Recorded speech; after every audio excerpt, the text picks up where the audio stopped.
A origem da vida. Sempre é um assunto que rende bastante e nunca deixa de ser extremamente interessante. Sejam bem-vindos ao canal Cristológica, eu sou Rodrigo Cairis e na entrevista de hoje veremos o Dr. Stephen Meyer em uma aparição no programa do Ben Shapiro, The Ben Shapiro Show. Vou deixar o link com a entrevista completa na descrição do vídeo. Nesse corte, Meyer fala sobre a origem da vida, os problemas da experiência de Miller e Urey realizada na década de 50, que não estiveram nem perto de realmente explicar a origem da vida, e que surpreendentemente é falada hoje como se fosse algo atual e presente em muitos livros escolares. Ele também vai falar de uma alternativa a essa explicação, chamada o mundo de RNA, mas que, como anterior, também não explica de maneira satisfatória a origem da vida. Se você gosta de conteúdos relacionados ao cristianismo, Bíblia e ciência, se inscreve aqui no canal e ativa as notificações, pois nós teremos novos vídeos toda semana. Agora assiste rapidinho a vinheta e a gente vai direto para a entrevista.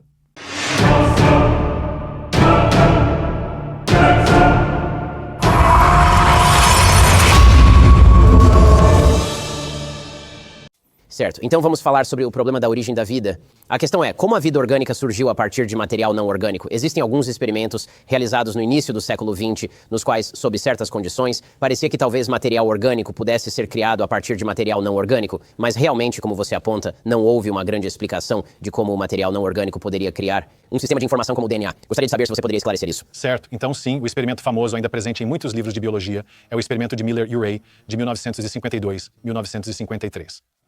Eles provocaram faíscas em uma câmara que continha gases conhecidos como gases redutores, que então espontaneamente produziram alguns dos 20 aminoácidos formadores de proteínas, 2 ou 3. O problema é que aminoácidos não formam uma proteína, e proteínas por si só não formam vida. Então eles estavam realmente muito longe de demonstrar algo como uma origem química espontânea da vida. É irônico que esse experimento tenha sido realizado no mesmo ano da descoberta de Watson e Crick da estrutura da molécula de DNA e a subsequente elucidação das propriedades portadoras de informação da molécula, porque no que é chamado de teoria da evolução química, na década de 1960 e certamente no início da década de 1980, o campo atingiu um estado de impasse, precisamente porque os biólogos e bioquímicos perceberam que para construir uma célula viva real, você precisa ter moléculas ricas em informação. Você não pode ter apenas os componentes, não pode ter apenas as letras, você precisa ter as frases. E então havia uma série de problemas com o experimento de Miller e Urey. Um deles era que eles pressupunham condições na Terra primitiva e na atmosfera da Terra primitiva que não correspondiam às condições reais da Terra primitiva. Não tínhamos uma atmosfera redutora, tínhamos uma atmosfera ligeiramente oxidante ou neutra. Se você refizer esses experimentos, não obterá aminoácidos se formando espontaneamente. Mas o problema maior era como organizar os aminoácidos de maneiras muito específicas que são necessárias para formar uma estrutura tridimensional chamada dobra de proteína, e esse problema não foi resolvido, exceto observando o DNA fazendo isso dentro das células vivas. Então, para construir proteínas, o que sabemos é que você precisa de informações armazenadas na molécula de DNA, e à medida que a revolução da biologia molecular se desenrolou nas décadas de 50, 60 e 70, os cientistas que trabalhavam na origem da vida perceberam que o problema era muito mais difícil do que imaginavam, porque não precisavam apenas explicar certos tipos de blocos de construção da vida, precisavam explicar a informação que organizaria os blocos de construção em moléculas de DNA, em moléculas de proteína e nos complexos sistemas de processamento de informação que caracterizam mesmo as células vivas mais simples. Então, uma das teorias que foi proposta para resolver esse problema é a chamada tese do mundo de RNA. Você pode falar sobre o que exatamente é isso? Sim. Então, uma das razões pelas quais o problema da origem da vida é tão difícil para os biólogos evolucionistas é que você não pode invocar a seleção natural de forma razoável, porque a seleção natural depende da autorreplicação, sobrevivência diferencial de muitos descendentes, certo? Mas isso só acontece diferencialmente. Os organismos só se dividem e se reproduzem com base em coisas que estão acontecendo em nível molecular, que envolvem DNA rico em informações e proteínas. Então, se você está tentando explicar a origem do DNA rico em informações e proteínas, você não pode invocar a seleção natural pré-biótica. É uma contradição em termos, como um dos grandes biólogos evolucionistas, Dobzhansky, disse. Então isso tornou o problema da origem da vida ainda mais difícil do que os problemas que discutimos anteriormente em termos de explicar a origem da informação para novas formas de vida. Mas uma teoria que tentou contornar isso é chamada de mundo de RNA e foi baseada na observação de que algumas moléculas de RNA podem desempenhar duas funções ao mesmo tempo. Elas podem desempenhar a função de armazenamento de informações, como o DNA, mas também podem catalisar certas reações, como as proteínas. As proteínas catalisam a taxas muito mais rápidas do que ocorreriam de outra forma, reações bioquímicas realmente cruciais que são essenciais para o metabolismo. Então, se o RNA pudesse fazer ambos, a ideia era que talvez a vida tenha começado com uma molécula de RNA que pudesse se copiar, que pudesse iniciar a seleção natural em nível molecular antes de você ter vida. O problema acabou sendo novamente um problema de informação. Então fizemos experimentos com RNA. E descobriu-se que as pessoas os chamam de experimentos de engenharia de ribozimas. E o nome é apropriado porque é muito design inteligente.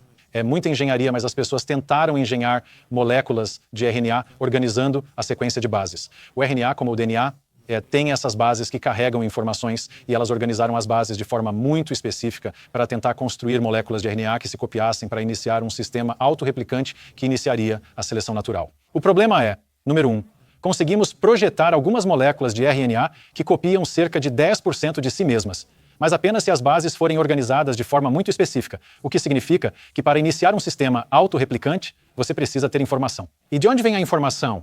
Ela vem do bioquímico inteligente que está fazendo a engenharia de ribozimas. Então, o que está sendo realmente testado nessas simulações é a necessidade, argumentamos, de design inteligente. O mundo de RNA não elimina ou não refuta o argumento do design inteligente baseado em informação, ele realmente demonstra ou ilustra a necessidade de design inteligente e, portanto, não acho que realmente resolva o problema, a menos que as pessoas do mundo de RNA estejam dizendo, bem, é aí que o designer inteligente inseriu a informação em primeiro lugar.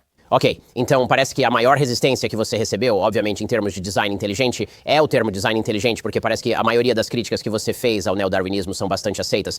Isso é preciso? Cada vez mais.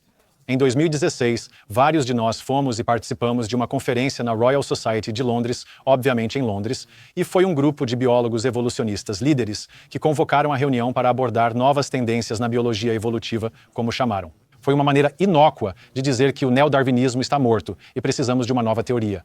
A primeira palestra da conferência foi de um líder biólogo evolucionista austríaco chamado Gerd Müller, que enumerou 5, o que ele chamou de déficits explicativos do neodarwinismo. Em outro lugar, ele escreveu que o neodarwinismo não tem teoria do generativo, pelo que ele quer dizer que explica muito bem as variações em pequena escala, como os tentilhões de Galápagos, mas não explica a origem das grandes inovações na história da vida.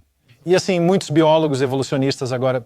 Há um aforismo que está em alta, mutação e seleção explicam a sobrevivência, mas não o surgimento dos mais aptos. O problema é que o principal mecanismo de mudança evolutiva não parece ter um poder criativo significativo, e esse é o problema que acho que está sendo cada vez mais reconhecido, e, como resultado disso, muitas pessoas dentro da biologia evolutiva estão procurando novos mecanismos, chamando para a formulação de uma nova teoria, e isso é meio que impressionante. É uma admissão surpreendente quando você pensa em como a teoria é apresentada através dos livros didáticos, com divulgadores da ciência, os novos ateus, os porta-vozes públicos da ciência, o Centro Nacional para a Educação em Ciência ou a Academia Nacional de Ciências. Quando falam sobre evolução, é um fato. Richard Dawkins disse que se você encontrar alguém que questione isso, eles são estúpidos, perversos ou insanos. Mas a realidade no terreno, ou melhor, na literatura revisada por pares dentro da biologia evolutiva, é muito diferente. Há um reconhecimento de que os problemas fundamentais não foram resolvidos, e um deles é, Müller reconheceu o problema da origem da forma biológica. Quando vi isso, está em uma tabela em um livro que ele escreveu com outro biólogo evolucionista, é uma lista de problemas não resolvidos, um dos quais eles listam a origem da forma biológica. Fiquei pasmo. É 2003, MIT Press. Esse era o problema que Darwin deveria ter resolvido em 1859 e agora é uma questão em aberto.